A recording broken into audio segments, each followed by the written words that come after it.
ijaan argamu waan harkaan qabatamus miti. Yoos gowwaadha mooree nuyi.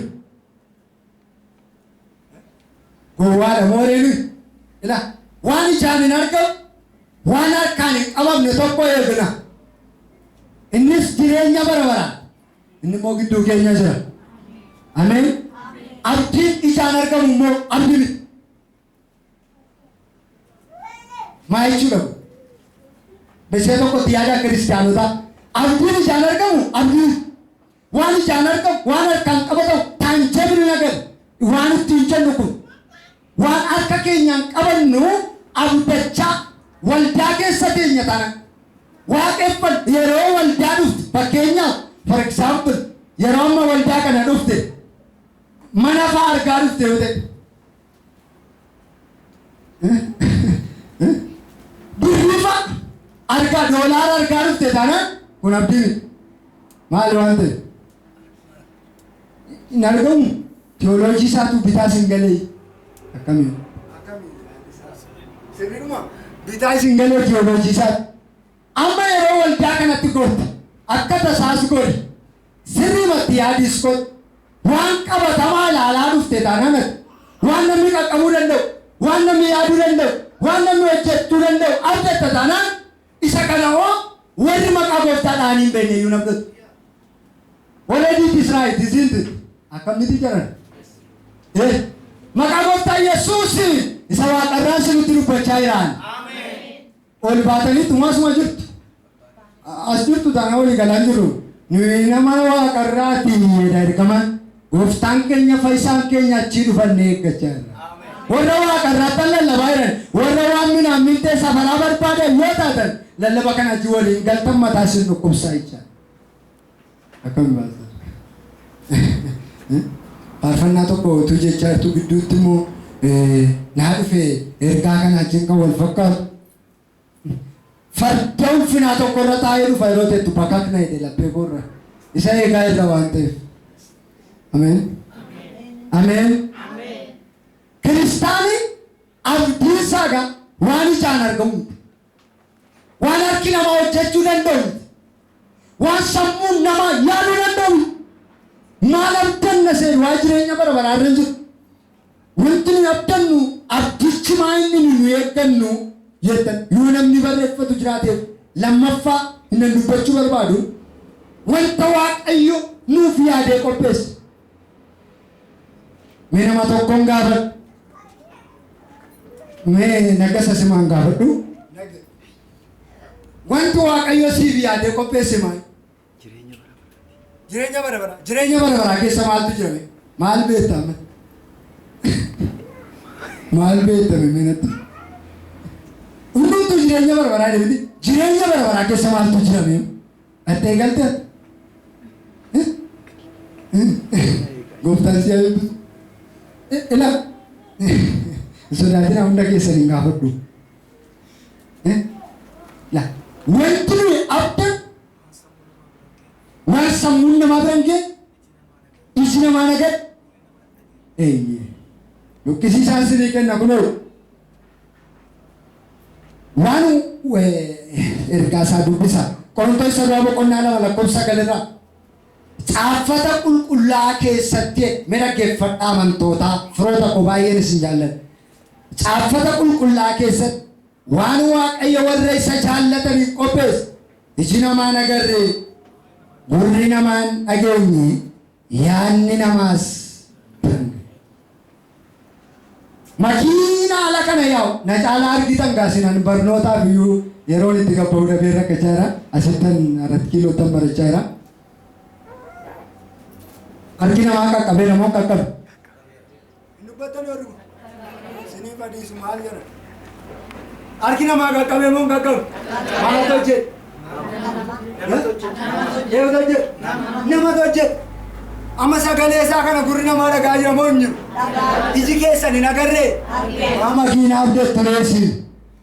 Waan waaqayyo warra isa jaallataniif qopheesse iji namaa nagarre gurri namaan dhagee yaanni namaa biran geenye. Profeesarri amman barate saayintistiin addunyaa kana Albert Einstein addunyaa kanarraa baay'ee dinqisiifatamu baay'ee dinqisiifatu quantum mechanics-dhaan baay'ee beekamanii sammuu nu xaxaayiran kun isa Waaqayyo mucaa xinnoo kanaaf qopheesse hin argine. Waa'een nama guddaa isa cimaa hafu. Ameen jettanii isin. Waan Waaqayyo mucaa garaatti baatamtee jirtu qopheesse isin namaa nageerree gurri namaan nagee yaadni namaas bira hin geenye. Kanaaf maraanna lafa dhannutti. Maaltu ta'e maal amma kanaaf maaltu ta'e rooma namoonni lafa jirutti halkanii guyyaa barataa jinis nan dhaabadhaa dhayyeessaa jinis nan dhaabadhaa namoota baratan namoota maastarsii hedduu qaban wajjin duras nan dhaabadhaa maaluma sii ta'e baay'isa wayyeenaan. Ani isa Waaqarraa ilaalaan jiraadha.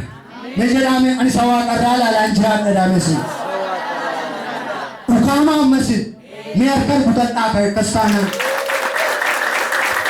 Waan Waaqarraa ilaallee jiraannan.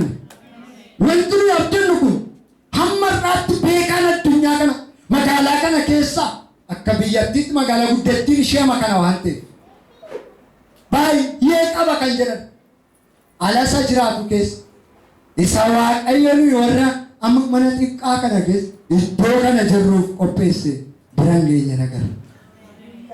Ameen jettanii? Ameen jettanii? Meeshaa tokko ammayyu ergaan kun laphee korratti guddateera waan ta'eef isa Waaqarraa ilaalaan jiraadha dhaamesse. Malee waan irraa kana yoo ta'e waan lafarraa kana duwwaadhaaf isa abdanna yoo ta'edha Phaawulos namoota hundumaa caalaa uffata gaddaa uffatanii nuuf boo'uutta. Baay'ee kan garaa nama kutu ergaa kan akeenu waanuma lafarraa kana duwwaadhaaf Kiristoosiin abdanna yoo ta'e nama hundumaa keessa gaddagal malee akkasa nama ola deemaa bu'anii jettu siqee jedhanii siqanii ola deemaa bu'anii jettu uffata gaddaa gar malee uffatanii isa bu'an kana caalaa ta'e nama waan lafarraa kana duwwaaf Kiristoosiin abdatuuf boo'uutta. Harka keessa rukutadhaa keessa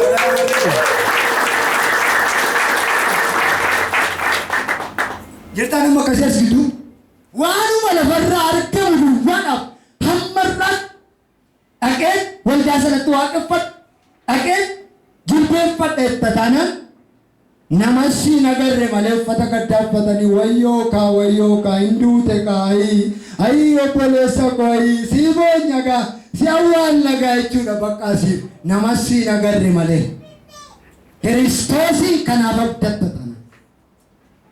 Ameen jedhaa ka waan fedhe ta'u. Ameen jedhaa jiran. Jedhaa utuman kana lallabaa jiru innati fidattee dhufte ba'aan sirraa galagala.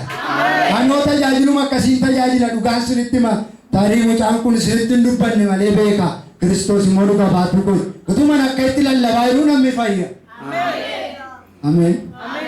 Waa'ee addaa dhufte miti ammati baay'ee masitti ulfaachaa utuma asii lallabamu akkeede naawwan gafa dhibbaa sun waa'ee yeroo dubbatu Gooftaa Yesuus duukaa galuu kaanaani lakki qoyi maali nuyi nama ajajna ati immoo sagalee kee ajajjee waa goota asumaa na ergee asumaa sagalee naqaa dhiisiin jedheman isaa bettee isaan lallaba dhaga'uun dhabin sagaleedhaan naqaa gooftaan maal sini beek sagaleedha gooftaan yaaddayin waan sana utumanni lafa bu'u argitaa ta'u gooftaaf galannaa ta'u waa'ee rakkina koo naan lallabamne naan kadhatamne sagaleedhaan naqa gooftaan. Ameen jettanii? Abdiin nuyi abdannu tokkoffaa jireenya bara baraa inni irraa lammaffaa waan Waaqayyo yaadee qopheesse. Waan Waaqayyo yaadee qopheesse baatti. Ermiyaas irratti immoo maal sababa hojiitti galee dhaamsa yeroo barreessu waan Waaqayyo yaada isiniif yaade ani waduwaatu beekan. Nis yaada nagaa yaada gammachuu wanta si fuula duratti eeggatan isiniif raawwachuutu malee yaada isin balleessu miti. Ameen. Galanni Waaqayyoof haa ta'u. Abdii nu eeggannu kan akkasii wanta Waaqayyo nuuf qopheesse wanta Waaqayyo ofii isaatii yaade wanta Waaqayyo sammuu isaatii yaade sammuu namaatiin miti. Dandeettii ofii isaatiin wanta Waaqayyo yaade. Dandeettii ofii isaatiin immoo Waaqayyo Waaqa kana utubaa malee dhaabeera. Kun dandeettii Waaqayyooti. Eessa jira utubaan Waaqa kana? Utubaan lafa kana kun dandeettii Waaqayyooti. dandeettii isa guddaa kanaan waa si yaadee jira Waaqayyo. Atamma nama xinnootti of ilaaltanitti utuu isaa amanattu, utuu maqaa isaa dhaattu, utuu qulqullummaatti jiraattu, nama salphaatti of ilaaltanitti dandeettiitti Waaqaaf lafa kana dhaabee si yaadee jira Waaqayyo. Waanuma koshkaashaa nagarii waanuma ta'e tokkotti shukur of hin godhin ati nama guddaa. Dhugaa mirga abbaa taa'e waa'ee kee firdii isa kennu jira. Waa'ee kee kan haasa'u maqaa kee kan beeku, busta mistirii kee hundumaa kan beeku, baakgiraawundii jireenya kee hundumaa kan dubbisu mirga abbaa jira ilmi Waaqayyoo. Ameen jettanis galanni Waaqayyoof haa ta'u. Mee tiksii tokko baay'ee kan na dhibu tokko ergaa Phexros duraa boqonnaa tokko lakkoofsa tokko kaasee jira. Ergaa Phexros duraa boqonnaa tokko lakkoofsa tokko kaasee jira. Garuu achi keessaa ergaan dubbachuu barbaade tokko lakkoofsa 4 fi 5 irra jira. Ilaa akka'e waa'ee waan Waaqayyo nuuf qopheesse eegganna yookiis abdanna kan jedhu sana irratti jechuudha. Ilaa akkas jedha. Waan hin banne waan maaliin ta'a? Warqeen hin badamu hin badu. Meetiin hin badamu hin badu. Amma gamoo isin asitti argitan kun utuma xiqqoo waa socho'e hin badamu hin badu. Yeroo isaa eegee jijjigee hin badamu hin badu. Konkolaataan see tokkitti galagaltee hin baddu hin badu. Nadaajii hundi itti ka'ee boba'ee hin badamu hin badu. Mee waan biyya lafaa kanarraa hin badne natti himaa.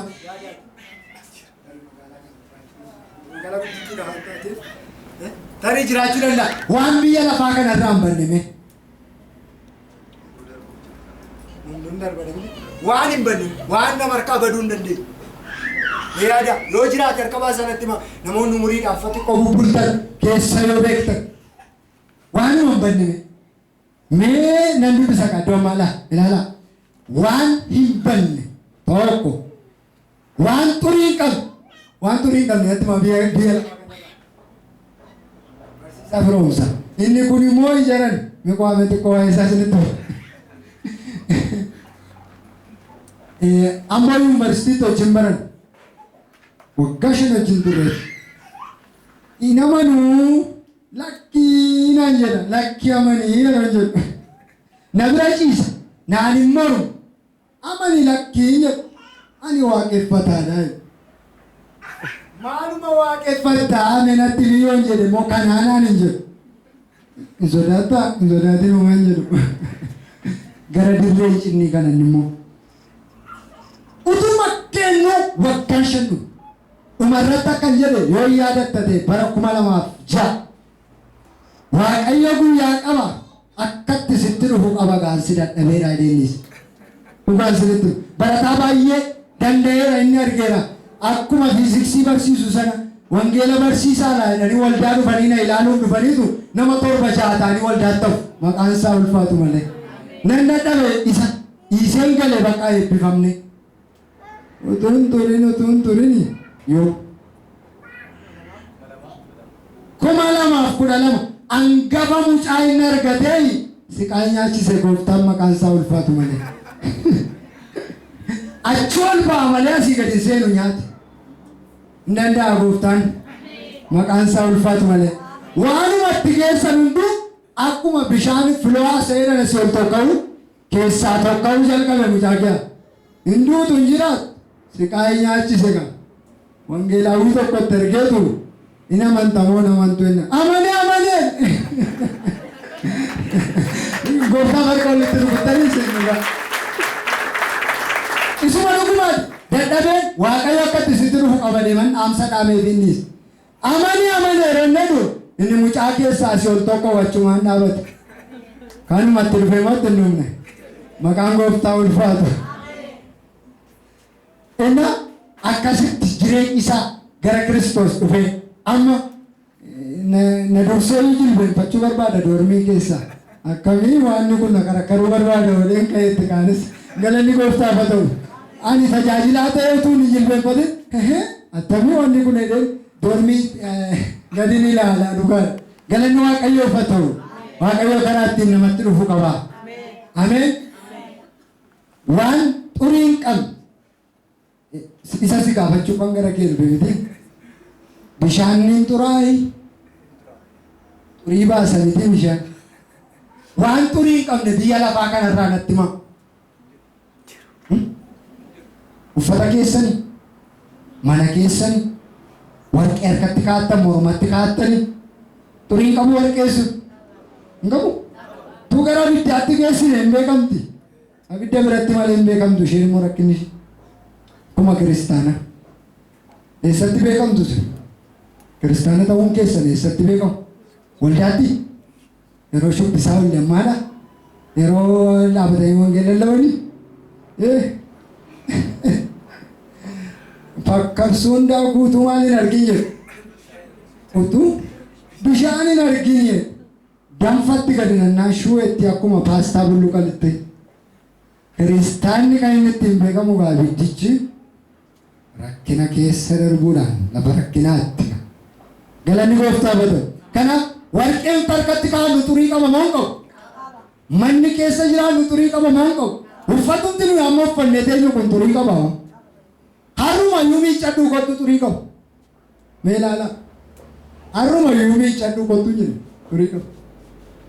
Itti gubeen dubbisa. Waan hin ban, waan xurii hin qabu, waan gaddee biyaan adeemu. Paaster maayinni waan akkasii lafa kanarra. Jaarsillee deemee dhumarratti akkeetta deemu mitire namni yoo jedhu. Waanuma gada deemaan deemne natti himu. Yaada asii tokko beeku achi fagee saayinsiidhaanis haa ta'u, sooshaalisteedis haa ta'u, naachuraalisteedis haa ta'u, kompitiishinaalis haa ta'u, eksperimentaalis haa ta'u. Waan gaddee biyaan adeemu. Atillee dadhabaa rafaa jirta. Abdii keessa fuula kee bira jiru sitti maayila. Abdiin ati eeggachaa jiru, inni ani eeggachaa jiru kun